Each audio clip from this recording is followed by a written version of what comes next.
स्वागत है दोस्तों आपका मेरे चैनल पर। मैं हूं आपकी होस्ट कृष्णा लोहान और आज मैं आपको जो क्वेश्चन करवाने जा रही हूं वो बहुत इंपॉर्टेंट है।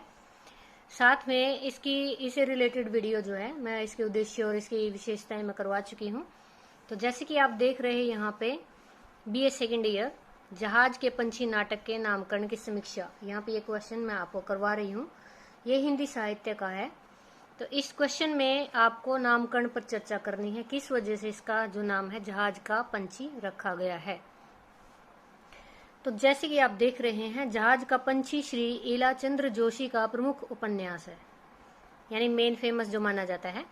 लेखक ने विभिन्न चरित्रों के माध्यम से समाज के विभिन्न वर्गों से संबंधित समस्याओं का यथार्थ चित्रांकन किया। मीन्स क्या है कि जो यहाँ पे कैरेक्टर हैं, जैसे कि लीला है या फिर जो कथानायक है इसका, तो उसके माध्यम से वो समाज के जिन जिन वर्गों में वो घूमा है, वहां से जितनी भी संबंधित समस्याएं हैं उन सभी का यथार्थ चित्रांकन इसमें किया गया है। कथानायक यानी जो हीरो होता है, अपनी घुमक्कड़ प्रवृत्ति के कारण यानी घूमने की आदत के कारण समाज के अलग अलग वर्गों के लोगों से संपर्क करता है। समुद्री जहाज के पक्षी की तरह वह भी इधर उधर घूमता रहता है। लीला से बाद में उसका परिचय होता है। उसके होने के बावजूद भी वह वहां स्थायी रूप से नहीं टिक पाता है और वहां से भी वो चला जाता है। अब यहाँ पे अगर हम इसके नामकरण पर चर्चा करें तो आप पहले पॉइंट पे लिखोगे नामकरण के विभिन्न आधार माने गए हैं। फर्स्ट पॉइंट में जहाज का पंछी उपन्यास जो है, इसके नामकरण से पूर्व साहित्यिक रचनाओं का आधार, उस पर आधार पर विचार करना आवश्यक है। यानी साहित्यिक रचनाओं का आधार क्या होता है उस पर विचार करना जरूरी है। यानी सबसे पहले कोई भी साहित्यिक रचना की जाती है तो किसी उद्देश्य को लेकर की जाती है, तो आप लिख सकते हो उद्देश्य के आधार पर। यहाँ पे आगे जो जितने भी उपन्यास है वो डाले थे, लेकिन मैंने यहाँ पे नहीं डाले हैं, आपको यहाँ पे मुश्किल से लर्न होंगे। तो यहाँ पे हमें सिर्फ ये बताना है कि किसी भी साहित्यिक रचना का नामकरण किस आधार पर किया जाता है। पहला पॉइंट है इसमें उद्देश्य के आधार पर। दूसरा नायक के आधार पर, अगर किसी हीरो से संबंधित कोई अगर सामाजिक व्यक्ति है या कोई महान व्यक्ति है उससे संबंधित। फिर नायिका भी सेम ऐसे ही, अगर कोई खास घटना हो गई है तो उससे रिलेटेड रचना कर सकते हैं। कोई अगर स्पेशल ही कोई स्थान है, कोई विशेषता उसकी है, तो उससे रिलेटेड हम नामकरण के आधार पर चर्चा कर सकते हैं। इस उपन्यास का नामकरण उद्देश्य और प्रतीक के आधार पर किया गया है। यह मानना है कि उद्देश्य और साथ में जो प्रतीक है उसके माध्यम से किया गया है। प्रतीक किसको माना गया है यहाँ पे? महानगर कलकत्ता को। उपन्यासकार ने इसके शीर्षक को प्रतीकात्मक रूप देने में सफलता प्राप्त की है। इसका शीर्षक क्या है? जहाज का पंछी। और इसको प्रतीकात्मक जो रूप देने की कोशिश की है वो किसको की है? शहर को, यानी शहर को ही जहाज बताया गया है। और पंछी किसको बताया गया? कथानायक को। तो हम इस क्वेश्चन को आगे पढ़ते हैं।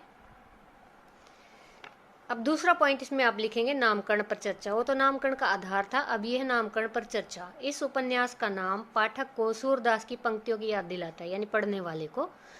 जैसे उन्होंने लिखा था, मेरो मन अनंत कहाँ सुख पावे, जैसे उड़ी जहाज को पंछी फिर जहाज पर आवे। मीन्स क्या सूरदास जिसमें कहना चाहते हैं, आप इसकी थोड़ी एक्सप्लेनेशन जरूर दीजिए कि श्री कृष्ण को छोड़कर मेरा मन अन्यत्र कहीं सुख नहीं पाता।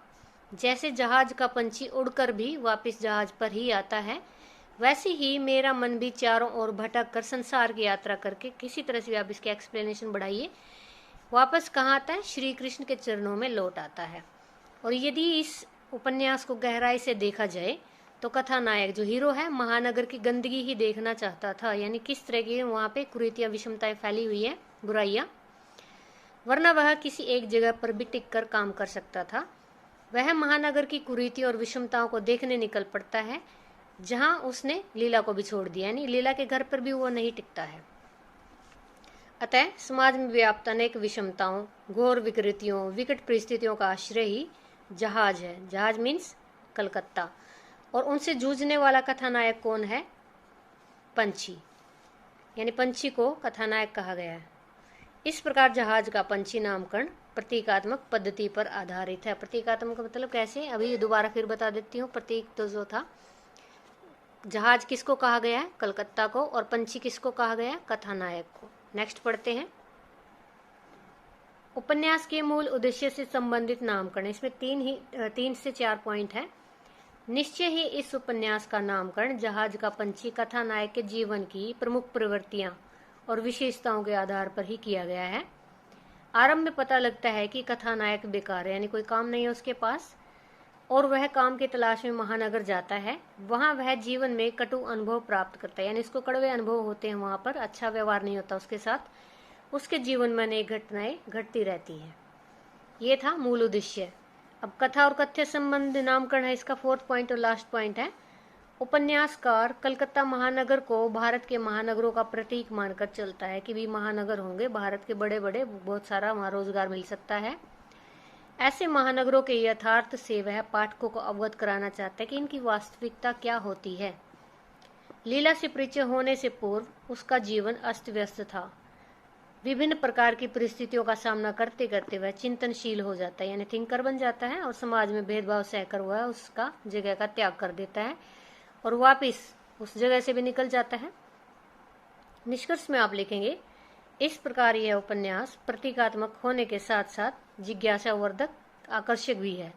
कारण क्या कि वह इधर उधर भटक कर, यानी कौन, कथानायक या पंछी, कलकत्ता रूपी जहाज पर ही आकर दोबारा बैठ जाता है। यानी ये शीर्षक जरूर लिखिएगा। क्वेश्चन था ये इजी है, कोई भी इसमें ज्यादा टफ वर्डिंग यूज नहीं है, और मैंने भी कोशिश की कि इजी बनाऊं इसको। यहाँ पे पहला पॉइंट इसमें देखते हैं, नामकरण के विभिन्न आधार होते हैं किसी भी उपन्यास के लिए। दूसरे पॉइंट में हमने नामकरण पर चर्चा की थी। तीसरा जो है कथा और कथ्य से नामकरण, यानी कथा में क्या कहा गया और कथ्य यानी डायलॉग क्या है। फिर निष्कर्ष आपको डाल देना। ये क्वेश्चन आपका कंप्लीट होता है, इंपॉर्टेंट क्वेश्चन है, अच्छे से इसको याद कर लीजिएगा।